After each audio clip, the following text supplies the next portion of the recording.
कार्य क्षेत्र है हजारीबाग जिला के चुरचू ब्लॉक के लारा में है और हमारा मुख्य कार्यालय ये जंगल पहाड़ों से घिरा हुआ है और एकदम जिला से शहर से 25 किलोमीटर दूरी पे हमारा कार्यालय है। तो आने जाने का वहाँ ऐसा कोई साधन नहीं होता। तो वहाँ की जो समस्या है कि अधिकतर लोग पुरुष लोग बाहर बड़े शहर मतलब बम्बई, कलकत्ता, दिल्ली ऐसे ऐसे जगह पे, यूपी ऐसे ऐसे जगह पे लोग पलायन करते हैं काम की खोज में।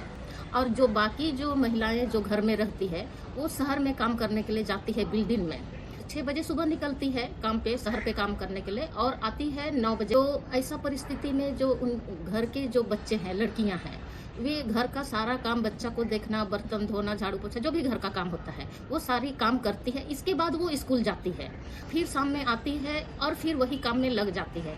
और जितना अंक में उनको पास होना था वो नहीं हो पाता है क्योंकि पढ़ने के लिए उनको एक्स्ट्रा समय नहीं मिलता है। क्योंकि शाम में भी उनके जो माताएं हैं वो बहुत रात में आती है। ये है कि उन लोग काम पे जब जाती है, रात में आती है, तो ऐसा स्थिति में भी उनके साथ अलग अलग तरीका से हिंसा होती है। एक तो समय से वापसी आने के लिए गाड़ी भी नहीं मिलती है, तो कभी कभी पैदल पैदल पैदल पैदल रात में भी वापस आती है या कहीं शहर में कहीं भी रुक जाती है। तो अलग अलग तरीका से उनके साथ हिंसाएं होती है। तो इस तरह की वहाँ समस्या है।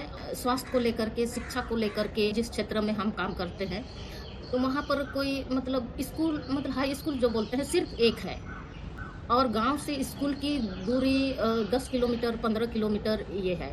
तो किसी के पास साइकिल रहता है तो साइकिल से वो आना जाना करती है, किन्हीं के पास मतलब नहीं है तो पैदल वो आती जाती है। तो ऐसी परिस्थिति में भी उनकी पढ़ाई छूट जाती है क्योंकि जंगल होके उनको मतलब आना पड़ता है, विशेष लड़कियां। तो वो हाई स्कूल तक किसी भी तरह से मान लिया कोई बच्ची लड़कियां पढ़ लेती है, इसके बाद कॉलेज के लिए उनको दिक्कत होता है क्योंकि गांव से कॉलेज की दूरी कम से कम 30-35 किलोमीटर है और सड़क तक आने के लिए उनके पास कोई साधन नहीं। सड़क में आ भी जाती है तो व्यवस्थित गाड़ी वो आना जाना नहीं होता है।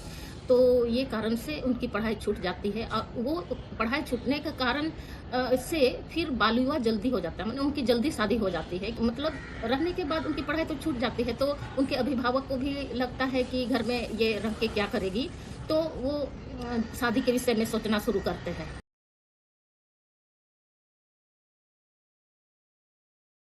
हमारे साथ बहुत सारी महिलाएं, मतलब 5,000 से 10,000 महिलाएं हमारे साथ जुड़ी हुई है और उनके साथ हम लोग लगातार उनके साथ बैठक करते हैं, उनको हम लोग ट्रेनिंग देते हैं और ज़्यादातर हम महिला हेडेड या महिला मुद्दा पे हम काम करते हैं। मैं क्योंकि शुरू से ही मेरा था कि ये मतलब नारीवादी सोच या नारीवादी नज़रिया के हिसाब से काम करना।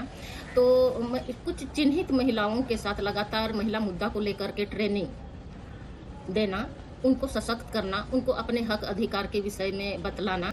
हमारा झारखंड में 2010 में जब पंचायत चुनाव हुआ, इसके बाद हम लोग ने उनके साथ काम करना शुरू किया क्योंकि महिलाएं पद में तो आई लेकिन उनकी जिम्मेवारी वो किस तरह से अपना काम को संभालेगी, सरकारी योजना क्या है, इनके विषय में उनको पता नहीं था। शुरू में जब हम लोग पहला ट्रेनिंग जब महिला पंचायत प्रतिनिधि के साथ हम लोग जब रखे थे तो वो जो उनके पति या उनके बेटा वो सबको ही लेके आए थे और आधा मान लिया 30 लोग का हम ट्रेनिंग रखे हैं तो 60 लोग पहुंच गए, 30 लोग बाहर, उनके हस्बैंड या बेटा बाहर और 30 अंदर।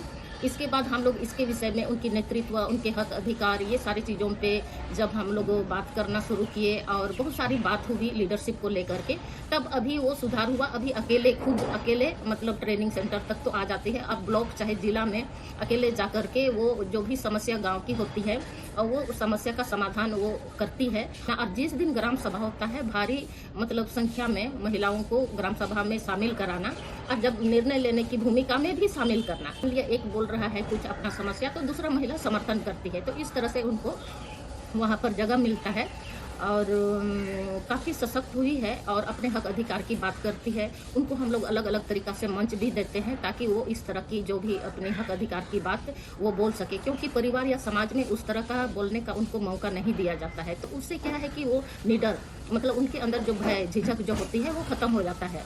तो इस तरह से उनको हम सशक्त कर रहे हैं, उनको हम तैयार कर रहे हैं।